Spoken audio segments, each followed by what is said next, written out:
Kita pernah merasakan kebahagiaan sementara ketika gaji naik, tapi kemudian kembali ke keadaan semula.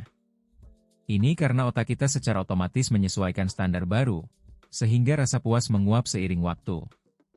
Kita semua mengalami kekosongan yang sama seperti sebelumnya. Pertanyaannya, mengapa peningkatan materi tidak mampu menahan kebahagiaan jangka panjang? Kita akan menelusuri jawabannya dengan memahami bagaimana daya beli memengaruhi pengalaman sehari-hari kita.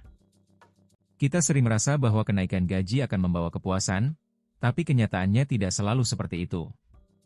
Meskipun nominal gaji kita naik, daya beli kita tidak berubah signifikan. Kita mungkin masih harus mengurangi pengeluaran untuk beberapa kebutuhan. Hal ini dapat menimbulkan rasa frustrasi yang tak terduga.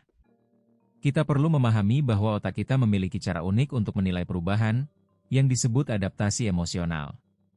Ini membuat kita kembali ke titik semula, meskipun secara materi kita telah maju. Apakah ada jalan keluar dari pola ini? Kita sering merasakan kebahagiaan ketika gaji naik, tapi tak lama kemudian, perasaan itu kembali seperti semula. Ini karena adaptasi emosional bekerja seperti tombol reset yang mengembalikan perasaan ke kondisi awal. Kita cenderung membandingkan diri dengan orang lain, membuat standar kebahagiaan terus bergeser. Namun, ada faktor lain yang bisa membawa kebahagiaan, seperti penghematan waktu dan biaya. Kita perlu memanfaatkan faktor-faktor non-moneter ini untuk menemukan kebahagiaan yang lebih tahan lama. Kita sering menyimpan harapan bahwa kenaikan gaji akan membawa kebahagiaan yang tahan lama. Namun, faktor non-moneter seperti fleksibilitas kerja dan program kesejahteraan ternyata menjadi penahan utama kebahagiaan. Beberapa organisasi telah menemukan bahwa dengan menawarkan program meditasi, kerja fleksibel, dan ruang istirahat, mereka dapat meningkatkan kepuasan tim. Ini menunjukkan bahwa kebahagiaan yang didorong oleh kontrol atas waktu lebih tahan daripada kebahagiaan yang diukur dengan uang.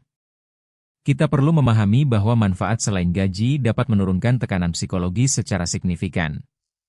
Mungkin, dengan memprioritaskan kesejahteraan dan fleksibilitas, kita dapat menemukan jalan menuju kesejahteraan yang lebih adil dan tahan lama. Kita sering menghadapi dilema ketika gaji naik, tetapi kebahagiaan tidak bertahan lama.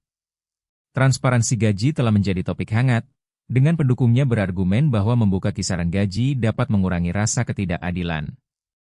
Namun, ada kekhawatiran bahwa transparansi ini dapat mempercepat perbandingan sosial dan membuat kita kembali ke titik semula. Kita perlu mencari cara untuk menggabungkan transparansi dengan fleksibilitas, memberikan kontrol lebih pada individu. Dengan memandang kompensasi sebagai paket kesejahteraan lengkap, kita dapat mengubah cara kita menilai kebahagiaan dan kepuasan kerja. Apakah ini langkah yang tepat untuk mematahkan siklus kebahagiaan yang menguap? Dari 6 poin utama yang kita kupas, jelas bahwa kenaikan gaji bersifat sementara, manfaat non-moneter lebih tahan lama, dan transparansi dapat menjadi jalan keluar bila dipadukan dengan fleksibilitas. Kini saatnya kita beralih dari harapan materi menjadi pencarian makna yang lebih dalam pekerjaan. Saya mengajak Anda menuliskan satu bentuk dukungan non-moneter yang ingin Anda ajukan kepada atasan hari ini. Setiap langkah kecil menuju kontrol waktu atau ruang mental akan mengukir kebahagiaan yang lebih stabil.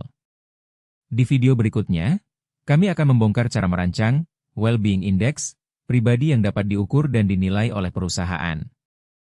Dengan indeks tersebut, kebahagiaan tidak lagi bergantung pada gaji, melainkan pada keseimbangan hidup yang terukur. Jadi, apa perubahan pertama yang akan Anda lakukan? Bagikan di kolom komentar dan tetap ikuti seri selanjutnya.